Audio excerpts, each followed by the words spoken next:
There's a hidden architecture of power, one that quietly shapes the entire global economy. It's something that influences the price you pay for gas, the value of your savings, even the decisions your government makes. And for the last 50 years, this system has been the invisible engine driving the modern world. What if I told you that this system is so deeply embedded in our financial reality that most of us don't even see it? Now, this isn't some secret plot. It's just the fundamental design of how global power works today. And no, we're not talking about Wall Street or the big banks. The real source of this power lies somewhere much deeper, in something far more essential to our way of life. It's called the petrodollar system. And if you really want to understand modern geopolitics, everything from conflicts in the Middle East to the strength of the US dollar in your own pocket, this is what you need to understand. And that brings us to the central mystery, right? For half a century, the US dollar hasn't been backed by gold. So what actually gives it all that power? To get to the answer, we've got to go back and see how this system was born, figure out how it really works, and ask whether its time in the sun might finally be coming to an end. Our story really kicks off in the aftermath of the Second World War. World leaders were getting together to try and build a new global order, and they were after one thing more than anything else: stability. So back in 1944, at a conference called Bretton Woods, the world came up with a simple idea. The US dollar, which was backed by gold, would be the anchor for the entire global economy. But then in 1971, that anchor was just cut loose. President Nixon completely severed the dollar's link to gold, an event that sent shockwaves around the world. And as if that wasn't enough, just 2 years later, the OPEC oil crisis hit, causing total economic chaos. And in that power vacuum, a brand new system was about to be born.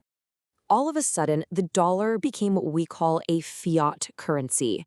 Its value wasn't based on a pile of gold sitting in a vault anymore. Instead, it was based purely on trust in the US government and its economy. A pretty fragile foundation when you think about it. But out of that chaos, a new system was forged. It was a deal struck in relative secrecy that would link the dollar not to gold, but to something else the modern world absolutely had to have: oil. In 1974, the US went to Saudi Arabia, the undisputed king of the oil world. And the deal they made was just brilliantly simple. Saudi Arabia agreed it would only sell its oil in US dollars. In return, the United States would provide military protection. And since Saudi Arabia was the biggest producer, wherever they went, the rest of OPEC wasn't far behind. And just like that, with that single agreement, the petrodollar system was born. The new rule for the entire world was straightforward. If your country needs to buy oil, and let's be honest, every country does, you have to buy US dollars first. The dollar was no longer backed by gold, it was now backed by black gold. But forcing the world to buy dollars was really only half of the genius here. The truly clever part is what happens to all those dollars after the oil is sold. It's a process called petrodollar recycling. Okay, so here's how this loop works. Let's say a country like Japan needs oil. They have to buy US dollars to pay Saudi Arabia. So now Saudi Arabia is sitting on mountains of these petrodollars. What do they do with them? Well, they invest that money, and a huge chunk of it flows right back into the United States when they buy things like US government bonds. It creates this perfect cycle. It keeps global demand for the dollar high, and it helps finance the US government spending. This system gives the United States 3 incredible advantages. First, you get this permanent artificial global demand for your currency. Second, you get to borrow money more cheaply because there's always a global market for your debt. And third, it gives you immense geopolitical power. Because so much global trade has to flow through US banks, Washington gets the ability to use powerful financial sanctions as a major foreign policy tool. For 50 years, this system has pretty much defined the world order. But, nothing lasts forever.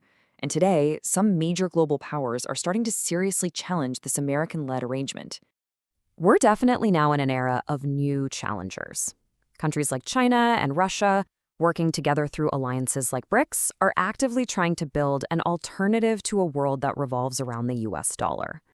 But here's a quick reality check. Despite all the headlines you might see about de-dollarization, just look at this chart of global reserves. The US dollar still makes up nearly 60% of all the money that central banks hold around the world. It completely dwarfs every other currency. The dollar's dominance is incredibly sticky. So why is it so hard to quit the dollar? Well, it has unmatched liquidity, meaning you can trade billions of dollars without crashing the market. The entire plumbing of global finance, from shipping contracts to insurance policies, is built around it. And for all its flaws, there's still a deep well of global trust in its stability. Trying to get everyone to switch is kind of like asking everyone on the internet to leave the biggest social media platform all at once. The network effect is just too powerful. So these challengers, they're not trying to blow the system up overnight. Their strategy is more like a gradual erosion. Russia and China are settling more of their oil trades in the Chinese yuan. Both countries are slowly reducing how many U.S. bonds they hold. It's a slow, strategic chipping away at the edges, not an all-out war. All of this brings us to the really big question. What does the future hold? As these massive tectonic plates of the global economy keep shifting, where are we all headed? Broadly speaking, you can imagine three possible futures. The first is that dollar dominance continues, basically because the system is just too integrated to fail. The second is a sort of partial de-dollarization, where you see regional trading blocs using their own currencies more, but the dollar still remains the most important. And the third is a truly multipolar currency world, where the dollar, the euro, and the yuan all share the stage as major global currencies. And look, don't make the mistake of thinking this is just some abstract game for politicians and bankers. The fate of the petrodollar system directly hits your wallet. It influences the price you pay for gas, the rate of inflation, and the cost of pretty much every imported product you buy. And this all leads us to the final and most crucial insight of all. The petrodollar system was never really about oil. Oil was just the tool. It was the essential commodity they used to lock the entire world into a financial system built around the dollar. The system's real power is that it became the very foundation of global finance itself. So let's just quickly recap the whole thing. First, the petrodollar system was a brilliant, and I mean brilliant, solution to the twin crises of the 1970s. Second, by linking the world's most vital resource to its currency, it gives the United States tremendous economic and political power. And third, while the system is definitely being challenged, its roots are so deep in global finance that replacing it is going to be a very slow, very complicated process. And that leaves us with one final, pretty profound question. As the global balance of power continues to shift, we might be watching the slow-motion end of a 50-year-old financial order. So the question for all of us is, what will, or maybe what should, come next? The petrodollar is just one of the hidden engines of the world economy. Next time, we're going to explore another one.